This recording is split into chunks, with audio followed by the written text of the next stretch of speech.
Imagine spending 40 years building a multi-million-dollar business. You hire staff, sign leases, and serve hundreds of clients. But on the day you finally decide to retire and sell the practice, the asset you spent your entire life building is essentially worthless.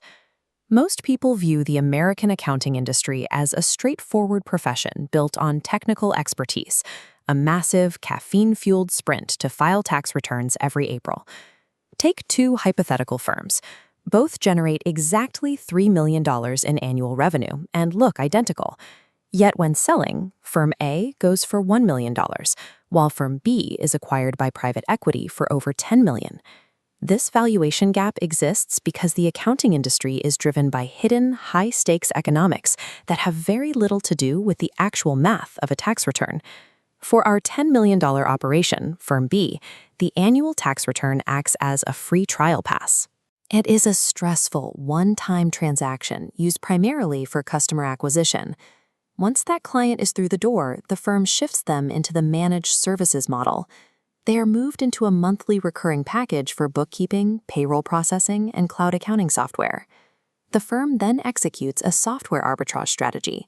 They purchase cloud accounting seats at a wholesale tier and bill them to the client at the full retail price.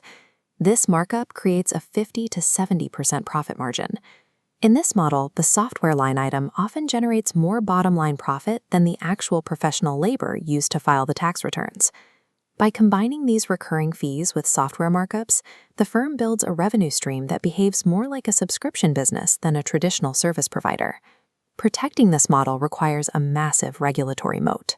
To get a CPA license, most states require 150 college credits, an entire extra year of schooling beyond a standard degree. This rule restricts the supply of talent to protect the industry's pricing power. The math of the labor pyramid relies on this restricted supply.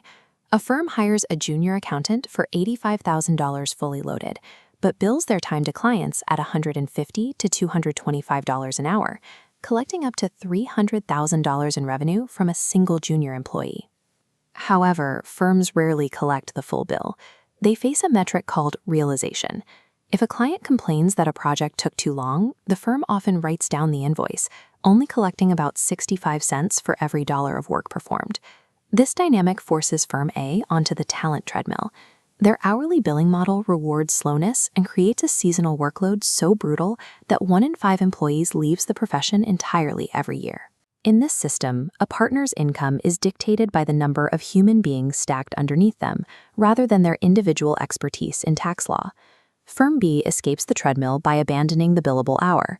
They use fixed monthly fees, a model that rewards the firm for building efficient systems that solve problems quickly. But fixed fees are vulnerable to scope creep, the unbilled phone calls and small favors that quietly erode profit margins. This chart shows the danger of a toxic account. A client paying $5,400 a year, who consumes 270 hours of staff time, drops the firm's margin to 10%. At this rate, the firm is essentially paying to keep the client. Firm B manages this by meticulously tracking hours against their fixed fees. If a client consumes more resources than they pay for, the firm either raises the price or terminates the relationship.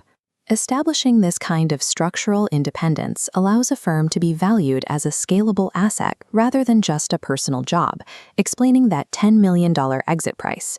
Despite generating billions in revenue, a typical accounting firm has no factories, no patents, and absolutely no physical inventory. The entire balance sheet of the firm rests on a single signature and the assumption of public trust. When that trust breaks, the business vanishes. B.F. Borgers was a $60 million firm auditing 350 public companies. When the SEC caught them faking audit papers, the agency suspended them permanently. Their entire revenue stream vaporized in 72 hours. This fragility applies even to global giants.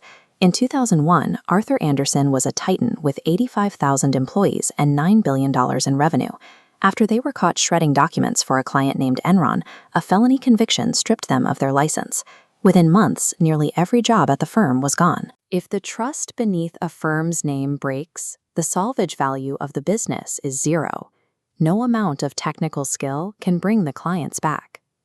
The difference between these two firms reveals that the accounting business is a game of managing scarce human hours while protecting the illusion of certainty. If you want to understand the hidden economics ruling the world around you, please like, comment, and subscribe to the channel. Thank you for watching, and we'll see you in the next one.